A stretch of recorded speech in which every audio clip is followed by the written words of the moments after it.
우리 생활 가운데 없어서 안 될 것이 하나 있습니다. 스마트폰이라는 겁니다. 우리나라 국민 아니 전 세계 많은 사람들이 가지고 있는 것이 스마트폰입니다. 이 스마트폰 하나면 모든 것이 해결되는 세상 속에 우리가 살고 있습니다. 요즘 다 코로나 때문에 장도 잘 못 보시니까 다 스마트폰으로 물건 배달시켜 쓰시지 않습니까?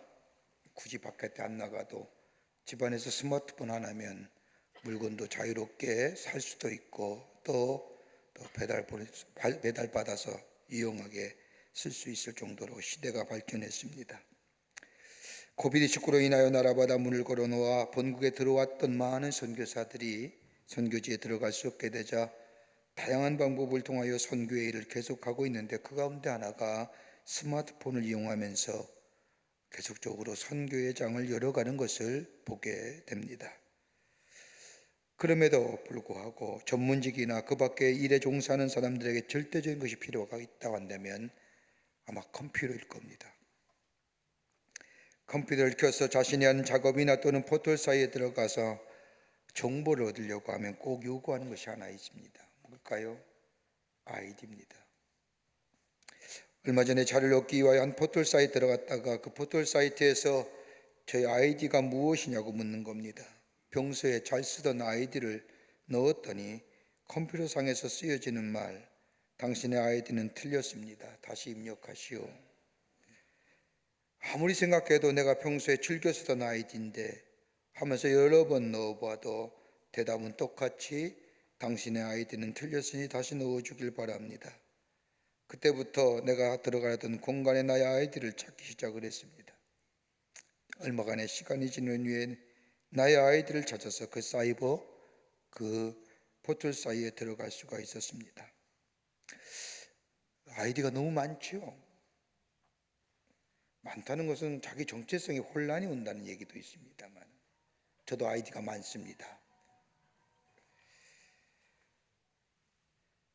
그랬듯이 지금은 어느 곳에 가든지 나의 아이덴티티, 나의 아이디를 관하여 물어봅니다.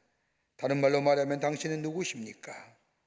당신의 정체성은 무엇입니까? 흔히들 기호나 그 밖의 것들로 우리의 정체성, 우리 아이덴티티를 말합니다.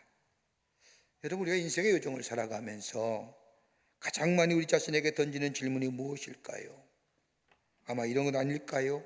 내가 누구일까? 나는 무엇하는 사람일까? 나의 미래는 어디로 가고 있을까? 즉 나의 정체성에 관한 질문일 것입니다. 어떤 이들은 자신이 가지고 있는 것들, 직업이나 힘이나 지위 등을 통해서 자신의 정체성을 이야기하지만 그 정체성은 환상입니다. 힘도 어느 때인가는 사라지지 않습니까? 권력이나 지위도 어느 때는 내려와야 되지 않습니까? 그 당시에 나의 정체성을 이야기할 수 있다고 한다면 하지만 시간이 지나면 그 정체성은 내려놔야 되고 내 안에서 사라지고 없어질 것입니다. 그러나 그리스도인, 이런 것 이전에 우리에게 분명한 그리스도인으로서의 정체성이 있습니다. 예수님께서 나의 죄를 위하여 십자가의 속죄제물이 되어주시고 죽으셨다가 3일 만에 부활하실 뿐만 아니라 부활의 첫 열매가 되시어 이 땅에 영원한 생명의 주심을 예표로 우리에게 가르쳐 주실 뿐만 아니라 이 땅에 40일 동안 계시다가 하늘나라로 승천하시어 이 땅에 다시 심판해 주러 오실 그 예수님, 그 예수님을 믿고 영접한 사람, 우리를 가리켜서 그리스도인, 예수께 속한 사람이라는 겁니다. 예수께 속한 사람, 그리스도인의 삶의 이야기는 내가 죽고 내 안에 예수가 사는 사람. 성경의 말씀을 보면 예수께 속한 사람을 가리켜서 여러 가지 많은 상징성을 가지고 그리스도인에 대해서 이야기합니다. 바울은 고린도전후서에서 그리스도인을 가리켜서 너희는 그리스도의 향기, 그리스도의 편지, 그리스도의 대사, 운동장에서 경기하는 선수, 때로는 저 밭에서 일하는 농부라고 그리스도에 대해서 상징성 표현을 가지고 우리에게 말합니다. 또한 사도 베드로는 베드로전서에서 그리스도를 가리켜 너희는 택하신 족속이요 왕같은 제사장이요 거룩한 나라의 소유된 백성이라고 우리를 향하여 말합니다. 여러분, 얼마나 귀하고 아름다운 표현입니까? 우리를 향하여서 예수님의 향기랍니다. 예수님의 편지요, 예수님의 대사요, 하나님 나라의 대표 선수요, 택하여 불러준 사람들이요, 그러기에 구별된 자요, 성별된 자요, 왕 같은 제사장이요, 거룩한 나라의 소유된 백성이라는 겁니다. 여러분, 얼마나 귀하고 아름다운 말씀입니까? 전 중학교 시절에 제게 부끄러운 일이 하나 있습니다. 지금도 그 일을 생각하면 얼굴이 화끈거리는 일입니다. 학교에 저의 친구 하나가 저에게 다가와서 묻는 겁니다. 야, 너 교회 다니니? 갑작스러운 질문에 저는 그 친구를 바라보면서 대답할 말을 잊어버렸습니다. 뭐라고? 그랬잖아요. 저희 아버님이 목사님이신데. 그러자 재차 그 친구가 나에게 마치 자기 질문에 대하여 듣지 못하였듯이 보였는지 다시 질문을 합니다. 너 교회 다니냐고. 그 친구의 말에 나는 뒤로 빼는 듯한 자세로 교회 다녀. 그랬더니 그 친구가 하는 말이, 그래, 너 교회 다니는구나. 너 안 다니면 우리 교회 가보자 그랬어. 명색이 우리 아버님이 목사님이신데. 여러분, 내가 예수 믿는 사람이 얼마나 할 수 있을까요? 저 어두운 세상에서 나 예수 믿는 사람입니다. 그래. 집사님 아니야? 집사긴 한데 잡사야 뭐. 이렇게 얘기하는 건 아닌지요.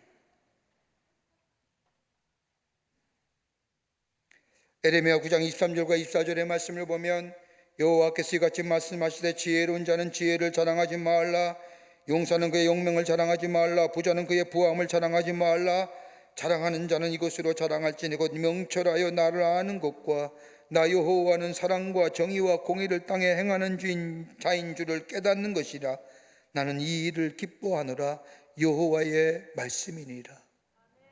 여호와를 자랑하는 그리스도의 자랑은 내가 가진 지혜나 용맹이나 또는 부나 이것이 아니라 하나님을 아는 것, 예수 만난 것, 예수 체험한 것, 내가 죽고 나의 삶의 주인은 예수라고 하는 사실을 자랑할 수 있는 것.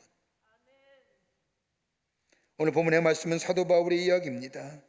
사도 바울은 어느 곳에서 있든지 하나님의 사람, 예수 그리스도의 사람임을 자랑스럽게 많은 사람들에게 이야기하고 있음을 발견하게 됩니다.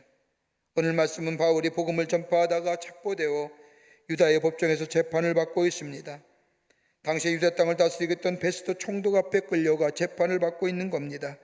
25장의 서두를 보면 베스도 총독이 유다 땅 총독으로 부임한 지 3일 만에 가이사라에서 예루살렘으로 올라갑니다. 본래 총독 부서는 가이사라에 있었습니다. 가이사라고 하는 지역은 예루살렘보다 높은 지위에 높은 땅 위에 지정학적으로 높은 위치에 있으면서도 불구하고 이 예루살렘을 얘기할 때 방문할 때마다 예루살렘으로 올라간다고 얘기합니다. 기후는 다른 것이 아니라 저 예루살렘을 거룩한 땅으로 표현하고 있었고 예루살렘을 거룩한 도시로 이야기하고 있었기 때문입니다. 그러기에 이스라엘 백성들은 어느 곳에 있든지 예루살렘을 방문한다고 하면 방문한다는 것이 아니라 예루살렘으로 올라간다고 얘기하는 겁니다. 저도 우리 교회가 좀 그랬으면 좋겠습니다. 우리 교회에 와서 주일날 예배 드리는데 예배 드리러 성전에 올라갑니다. 우리 교회 위치가요, 저 신사동 저위보다 낮은 위치입니다. 그런데도 불구하고 하나님의 성전에 하나님의 임재하심이 있고 성도의 교제가 있고 찬송과 기도의 소리 있고 거룩함이 있고 성결함과 구별됨이 있는 장소, 우리가 예배를 드리러 올 때마다 하나님의 성전에 올라가 예배 드립니다라고 하는 표현이 가장 신앙적인 표현일 겁니다.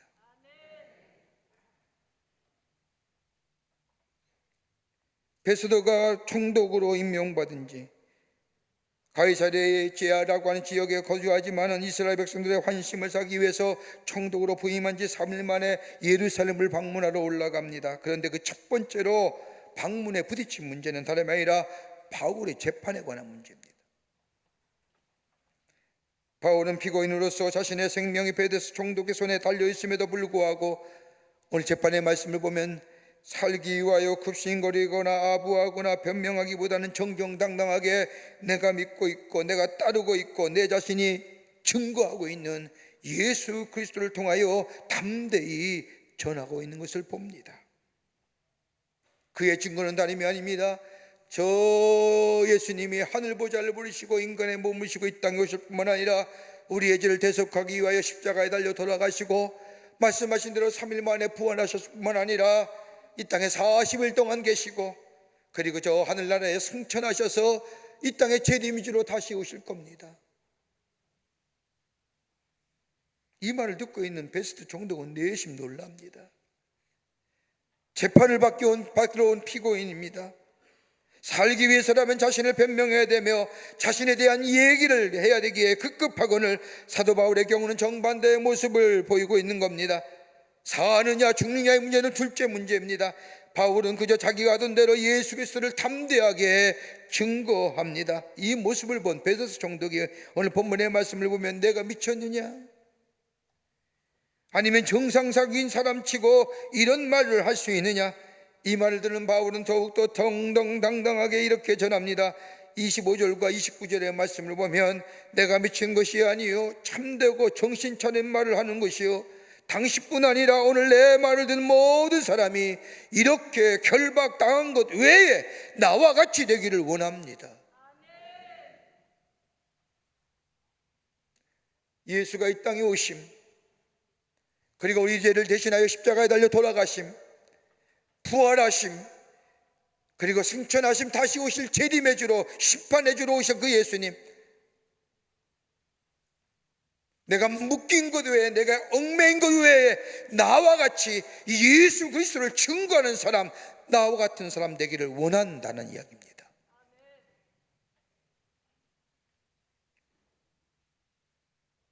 죄수의 몸으로 끌려와 재판을 받고 있지만 베데스 총독의 말 한마디면 자신의 목숨이 왔다 갔다 하는 처지이지만 내가 죽고 사는 문제가 중요한 것이 아닙니다. 중요한 것은 내가 결박당한 것 외에 여러분이 나와 같이 되기를 원합니다. 나와 같이 되기를 원합니다라는 겁니다. 바울의 이 당당함이 어디서 나왔을까요? 여러분, 우리의 믿음 생활에 적어도 나와 가까운 사람치고에게 내 안에 계시는 예수를 통하여 내 믿음의 생활이 나와 같이 되기를 원합니다라고 얘기할 수 있을 정도는 돼야 되지 않을까요? 무엇이 바울로 하여금 이렇게 나와 같이 되기를 원한다고 얘기했을까요? 그 첫 번째는 자신의 신분에 대한 긍지가 있었습니다. 사도행전 22장과 빌립보서 3장의 말씀을 보면 바울은 자신에 대하여 소개하기를 자신은 다소에서 태어났다고 이야기합니다. 이 당시에 길리기아 지역의 다소라고 하면 중국으로부터 시작된 실크로드가 이 무역 강도시인 다소까지 연결됐습니다. 그러니까 수많은 사람들이 오고 가면서 활발하게 무역이 성행하던 곳이 이 다소입니다. 그러게 세계의 문물을 쉽게 접할 수 있었습니다. 많은 사람을 택할 수가 있었습니다. 그뿐 아니라 당시의 명물의 학벌이라고 할 수 있는 가말리엘 문화에서 공부했던 사람입니다. 이때만 해도 도제입니다. 좋은 학자, 좋은 선생 밑에 가서 공부하는 겁니다. 그 당시에 가장 뛰어났던, 그 당시에 석학이라고 불렸던 가말리엘 문화에서 이 바울이 공부했습니다. 또 유대인들이 인정해주는 바리새인 중에 바리새인입니다. 뿐만 아니라 혈통으로는 베냐민 지파의 사람입니다. 한마디로 바울의 세계를 말하자면 유대인 중에 골수 유대인입니다. 순수한 혈통의 유대 사람이라는 겁니다. 이러한 사울은 자신에 대한 가문과 혈통 그리고 한골 확실한 신분 이런 것을 소유한 이 사울은 그 당시에 예수를 믿는 사람들이 있다고 하는 저 다메섹으로 내려가 예수 믿는 사람을 잡으려고 내려가다가 부활의 주님을 만납니다. 사울의 이러한 행동에 대하여 여러 가지로 분석과 이야기하지만 한 가지의 분명한 사실은 이 사울이 저 다메섹으로 예수 믿는 사람을 잡으러 내려갔던 이유는 딱 한 가지, 율법의 정당성, 유대주의의 우월성을 증거하기 위함. 내가 믿는 것이 이런 거라는 거예요.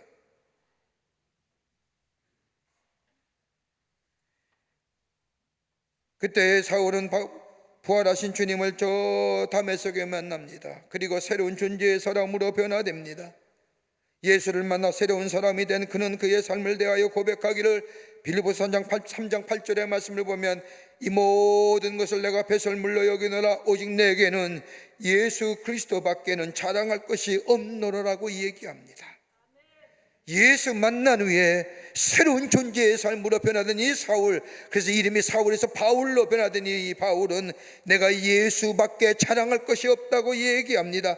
그러면서 사도 바울은 로마서 8장 14절과 15절 말씀에 변화된 자의 삶의 모습에 대하여 얘기합니다. 하나님의 영으로 인도함 받는 사람은 누구나 다 하나님의 자녀입니다. 여러분, 또다시 두려움에 빠뜨리는 노예의 영을 받은 것이 아니라 자녀로 삼으시는 영을 받으셨습니다. 그래서 우리는 하나님을 아바 아버지라 부릅니다 라고 얘기합니다. 구체적으로 내가 예수를 믿으면, 받아들이면 예수 그리스도께서 하나님의 아들로 인간의 몸을 입으시고 이 땅에 오셨다는 사실과 내 죄를 위하여 십자가에 달려 돌아가셨다는 대속의 제물 되셨다는 사실과 부활하시고 승천하시고 다시 오실 주님이라고 하는 이 사실을 믿는 순간 내 안에 하나님의 영이 거하고 그 영이 충만해지면서 이제 내 삶이 영에 이끌려가는 사람은 새로운 신분과 새로운 삶의 양태가 달라지는 역사가 일어나요.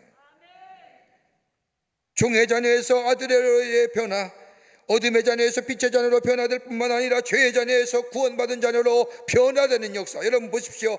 종, 어둠, 죄, 한마디로 뭘 얘기할까요? 얽매임이에요. 부자유스러움이에요. 예수 알기 전에는 우리 안에 이 종이라고 하는 자녀와 종의 모습과 어둠의 자녀라고 하는 것, 죄의 장에 얽매여 살았던 부자연스러운 존재가 하나님을 아바 아버지로 부르며 예수 그리스도를 구원의 주로 받아들이는 순간 우리의 삶의 존재가 달라지는, 존재가 달라지기에 우리의 신분의 변화가 오고, 우리의 신분의 변화가 오기에 우리의 삶의 양태가 달라지는 역사. 그게 뭐예요? 얽매임에서 자유인이 되었다는 거예요. 종의 자녀에서 아들의 자녀로, 아들로, 어둠의 자녀에서 빛의 자녀로, 죄의 자녀에서 구원받은 자녀로. 여러분, 종에게는 자유가 없지만은 아들에게는 자유가 있습니다. 어둠에는 자유로움이 없습니다만은 빛에는 자유로움이 있습니다.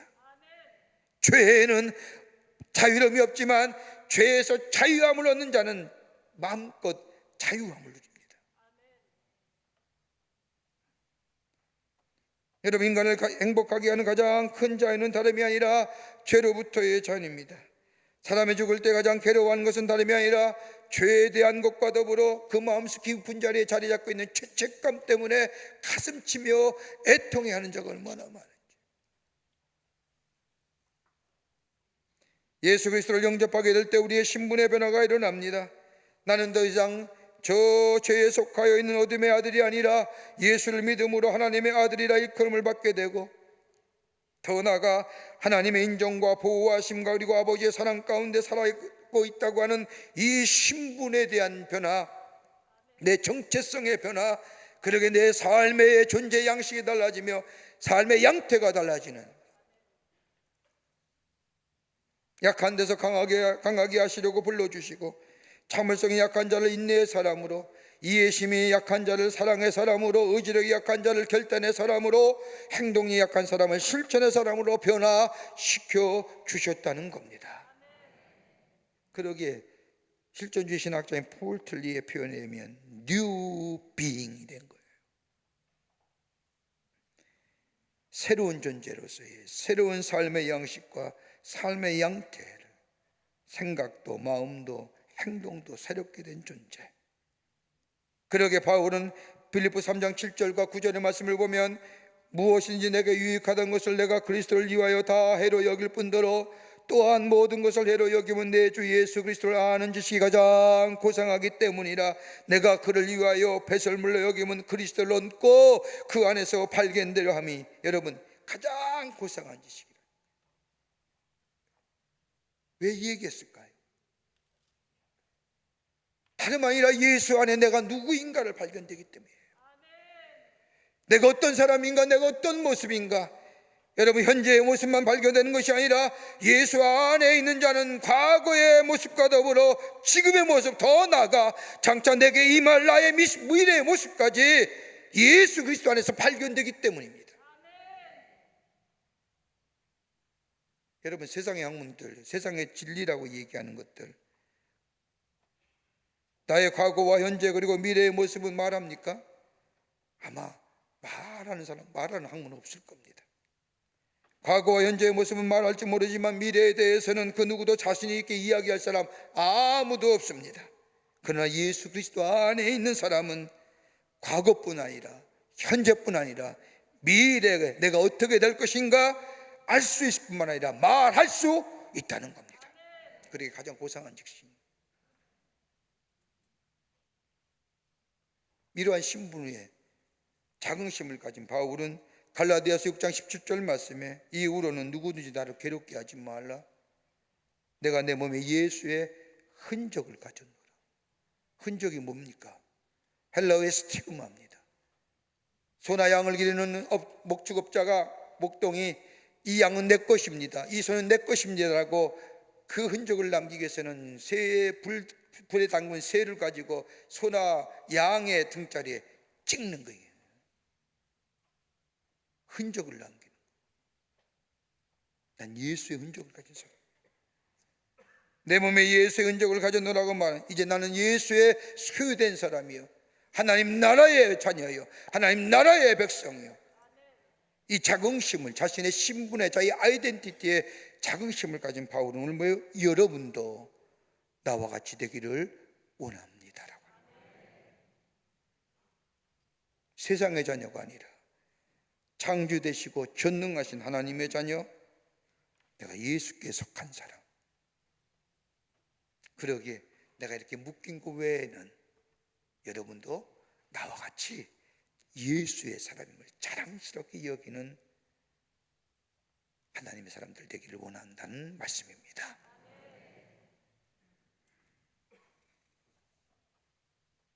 두 번째는 최고의 것을 소유한 자라는, 최고의 것을 소유한 자라는 겁니다. 바울은 자신의 신분에 변할 뿐만 아니라 자신은 최고의 것들을 소유한 사람이라고 하는 이 자긍심을 바울은 증거합니다. 오늘 본문의 말씀을 보면 당시 유대 총독이었던 베스트 총독과의 대화 가운데 이런 말이 나옵니다. 26장 24절의 말씀을 보면 바울아 내가 미쳤도다, 내 많은 학문이 너를 미치게 한다라고 말합니다. 왜 말했을까요? 23절의 말씀을 보면 예수가 그리스도에 관한 복음을 증거합니다. 예수님이 우리의 죄를 위하여 십자가에 달려 돌아가셨습니다. 3일 만에 부활하셨습니다. 승천하셨습니다. 다시 심판해 주러 이 땅에 오실 것입니다. 베데스의 입장에서는 이 바울의 말이 도무지 이해가 안 되는 거예요. 어떻게 가장 참혹하고 가장 참담하다고 가장 수치와 창피를 이야기하는 저 십자가역에 죽은 사람이 어떻게 구원자가 된다는 거예요? 당시에 로마에 대하여 대항한 사람이 죽는 가장 참혹한 형이 십자가형인데 저 예수님, 저 십자가에 죽은 사람이 어떻게 우리의 구원의 주가 되고 어떻게 부활하며 어떻게 이 땅에 살던 사람이 하늘나라로 죽지 않고 승천하며 어떻게 다시 재림의 주로 온다는 거예요. 도무지 상상할 수 없네요. 그러기에 베스도 총독은 바울을 보면서 내가 많은 학문이 너를 미치게 하였구나 라고 말하는 겁니다. 너 미치게 했구나. 너 미쳤어. 네 학문이. 여러분이 가장 많이 외우고 그리고 많은 사람들이 가장 좋아하는 성경 구절이 무엇입니까? 아마 요한복음 3장 16절 말씀일 겁니다. 더불어서 시편 23편 말씀을 가장 좋아할 겁니다. 미국 9.11 사태, 2001년 9.11 사태가 났을 때에 그 다음 주일날 가장 많은 미국인들이 교회에 모여서 가장 많이 읽었던 성경이 시편 23편 말씀이랍니다. 여호와는 나의 목자시니. 그 다음에 읽었던 성경이 요한복음 3장 16절 말씀. 하나님이 세상을 이처럼 사랑하사 독생자를 주셨으니 이는 그를 믿는 자마다 멸망치 않고 영생을 얻게 하려 하심이니라. 여러분, 종교개혁자인 마틴 루터는 요한복음 3장 16절의 말씀을 가르쳐서 복음의 본질, 축소된 복음, 유명한 석학이었고 신학자였던 바알트라는 사람에게 어떤 한 기자가 찾아와서 묻습니다. 박사님은 일평생 성경과 씨름하신 귀한 분인데 성경 66권의 말씀, 그 방대한 말씀을 딱 한 구절의 성경으로 요약해서 말씀하실 구절이 있으면 어떤 말씀일까요? 이 말들은 바알트는 요한복음 3장 16절 말씀입니다. 하나님이 세상을 이처럼 사랑하사 독생자를 주셨으니 이는 그를 믿는 자마다 멸망치 않고 영생을 얻게 하려 하심입니다. 이 말씀이 복음 중에 복음입니다. 왜 그럴까요? 왜 많은 사람들이 요한복음 3장 16절의 말씀을 가지고 가장 가치 있는 복음이요 성경의 본질이요 최고의 본질이라고 복음이라고 이야기한 이유가 어디 있을까요? 굳이 하나님이 세상을 이처럼 사랑하사 이렇게 설명 안 해도 어떤 무명의 작가가 요한복음 3장 16절의 말씀을 가지고 하나님은 최고의 애인이란 제목으로 이 시편의 말씀을 해석하여 고백했는데 그것을 들어보면 아 그렇구나라고 이해가 됩니다. 이 시편, 이 시인은 첫 주에 나오는 하나님은 세상을 이처럼 사랑하사 독생자를 주셨으니 그 문구를 따서 그 문구에 맞는 해석과 더불어 자신의 고백을 담고 있습니다. 하나님은 그가 고백한 것은 하나님은 우리에게 사랑과 기쁨과 만족 그리고 평안의 제공자가 되시기에 최고의 애인이다. 세상을 우리가 셀 수 있는 시대와 인종을 초월한 모든 세상 사람들의 최고의 숫자이다. 이처럼 사랑하사 최고의 수준, 불가능한 상태에서도 우리에게 사랑을 베푸시는 최고 수준의 사랑이다. 독생자를 주셨으니 이것만큼 최고의 선물이 없다. 누구든지 최고의 초청이다. 아무리 악하고 더럽고 추하다 할지라도 모든 사람의 초청자가 되어주신다. 저를 믿는 자마다 이것처럼 단순함이 없다. 최고의 단순함이다. 멸망하지 않고 최고의 해방을 누린다. 영생을 얻으리라. 최고의 소유다. 그러면서 예수를 믿는다는 것은 최고의 애인을 갖는 것이고 최고의 수준의 사랑을 하는 것이 뿐만 아니라 최고의 행위를 받는 사람이요 최고의 단순함이요 최고의 숫자를 소유한 사람이요 최고의 선물을 받은 사람이요 최고의 초청에 응한 사람이요 최고의 해방을 경험한 사람이다. 그러기에 예수 믿는 것이 최고의 선물을 가진 최고의 삶을 영위하는 인생이라는 겁니다.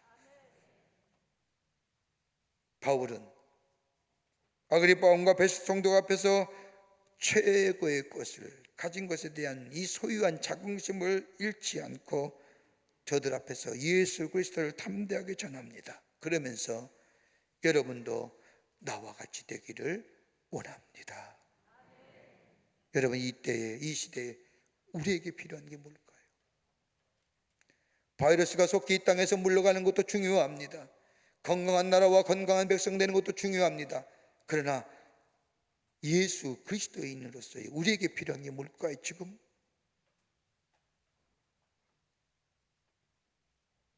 내가 예수의 사람이, 내가 예수의 사람이라는 거.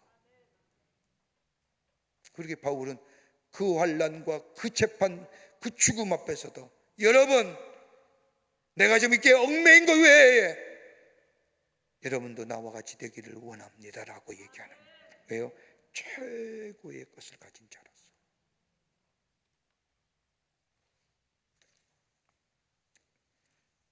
끝으로 바울은 사명에 대한 자긍심을 가지고 있었습니다.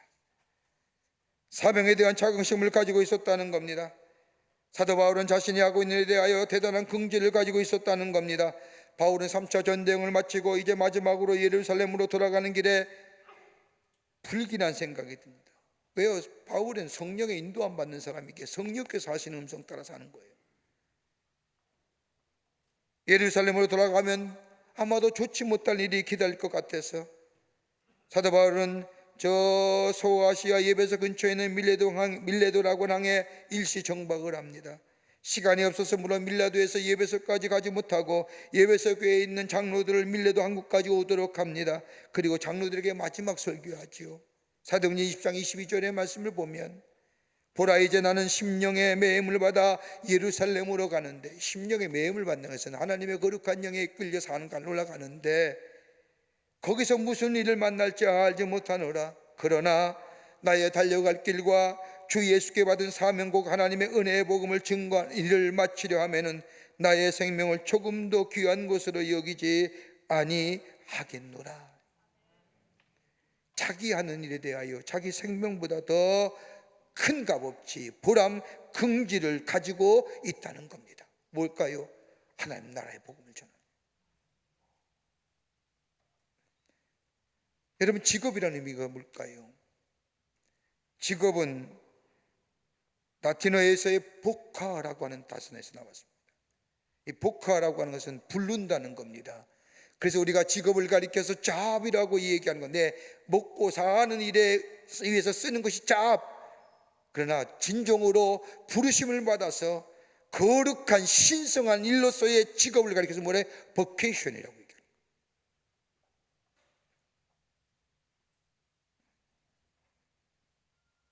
우리가 가지고 일하는 직업은, 그리스도인의 직업은 단순히 먹고 사는 우리의 의식주를 해결하는 의미로서의 잡, 일이 아니라 하나님의 부르심을 따라 우리의 일을 통하여 이 땅에 하나님 나라가 전해지기를 원하는, 그리스도인이 갖고 있는 다른 직업관이에요. 그러기에 우리 하는 일은 다 신성한 거예요. 하나님 우리에게 주신 일이에요. 이 일을 통하여 하나님 나라가 이 땅에 확장되기 위해서 우리에게 주신 일이에요. 그러기에 그 일이 어떠한 일이든지 문제가 되지 않어요. 하나님이 나를 필요로 하시기에 나를 불러주시고 나에게 합당한 일을 주신 것뿐만 아니라 내게 주신 일을 통하여 하나님 나라가 확장되어 이루어 가신다는 겁니다. 그러기에 이 일을 생각하면 여러분, 우리의 삶의 태도가 달라지는 거예요. 일을 대하는 태도가 달라지는 거예요. 일은 그러기에 하나님을 기쁘게 하는 기회이므로 기쁜 마음으로 하고 보람을 느껴야 하며, 내가 하는 일하는 것은 물건을 얻기 위하여 일하는 것이 아니라 기쁨을 얻기 위하여 일하는 것이고, 내가 일하는 것은 생활의 수준을 높이려고 내 의식주를 해결하고 일하는 것이 아니라 내 인생의 질을 높일 뿐만 아니라 이 일을 통하여 하나님 나라가 이 땅에 확장되어 가기 위해 쓰임받는 일이라고 하는 사실을 깨닫고 신성하게 여기며 최선을 다하는. 여러분, 큰 일이라고 높은 지에 올라가요. 많은 일을 해야 돼요. 위대한 일한 겁니까? 그러기에 바울은 뭐예요? 하나님이라는 거, 그게 자긍심을 누리는 거예요. 내가 어느 곳에 있든지 어느 형편에 처해 있든지 내가 어느 직장에서 일하든지 예수의 사랑을 전하고 내 삶을 통하여 예수가 증거되고 구원의 복음의 생활을 이어가는 것, 여러분, 이 삶이, 이것이 우리 안에 있을 때에 나를요 자긍심 있는 자로, 빛나는 자로 삼아주는 거예요. 스페인 나온 세계적인 첼리스트인 파블로 카잘스라고 하는 사람이 있습니다. 93세까지 살았는데 80세의 생일에 축하하는 자리에 친구들과 지인들이, 가족들이 모인 자리에서 이렇게 이야기했답니다. 나는 지난 40년 동안 아침에 일어나면 저 바에 첼로의 곡을 2곡을 연주했습니다. 그냥 연습한 것이 아닙니다. 그날의 시간을 하나님께 바친다는 헌신의 기도를 담아 연주했습니다. 그 순간 나는 나와 온 가족의 하나님의 축복이 임함을 느낄 수가 있었습니다. 그 아침 시간 나는 영혼을 체험하였고 끊임없이 주어진 하나님의 기적을 체험했습니다. 이 놀라운 은혜가 나로 하여금 하루하루의 날이 언제나 새롭고 감격스럽게 했습니다. 내게 주신 이 재능을 통한 연주는 나로 하여금 언제나 새롭게 하고 감격스럽게 만들었습니다. 나를 위해 일하는 것이 아니라 예수 그리스도를 위하여 예수 그리스도의 영광을 드러내는 일, 나의 생활의 수준이 높아지기 위해서 일하는 것이 아니라 이 일을 통하여 나의 수준이 높아지고 예수 그리스도의 복음을 전함으로 말미암아 나의 삶의 질이 높아졌다고 하는 것, 바울은 그러기에 고상한 지식의 소유자, 최고의 것을 가진 자로 하나님의 자녀라고 하는 자긍심을 잃지 아니하고 저 베드스와 그리파 앞에서 여러분, 내가 이 얽매인 것 외에는 여러분도 나와 같이 되기를 원합니다. 예수의 사람 되기를 원합니다. 이 고백, 저 바울의 고백뿐만 아니라 오늘 우리의 고백이 되어 이 어둠 땅에 빛을 비추며 예수 그리스도의 살아계심과 인도하심과 함께하심을 증거하는 복된 여러분과 저와 되시기를 주의 이름으로 축원합니다. 하나님 감사합니다. 저희들 사랑하시고 지키시고 인도해 주심에 감사합니다. 저희들로 하여금 구원받은 백성으로 하나님의 자녀로 우리의 신분이 달라지게 하시고 최고의 것을 갖게 하여 주실 뿐만 아니라 우리 안에 이를 통하여 하나님의 살아계심을 증거케 해주게 주심에 감사를 드립니다. 이 놀라운 내 정체성 증거하게 하시고 전하게 하여 주셔서 많은 자들이 우리로 하여금 예수께로 돌아오는 역사가 있게 하시며 그로 인하여 우리의 삶에 더 풍요로워지고 풍성해지는 하나님의 주시는 축복을 누리는 복된 백성들 되게 도와 주시옵소서. 성령이 도우실 줄 믿으며 예수님의 이름으로 기도하옵나이다. 아멘.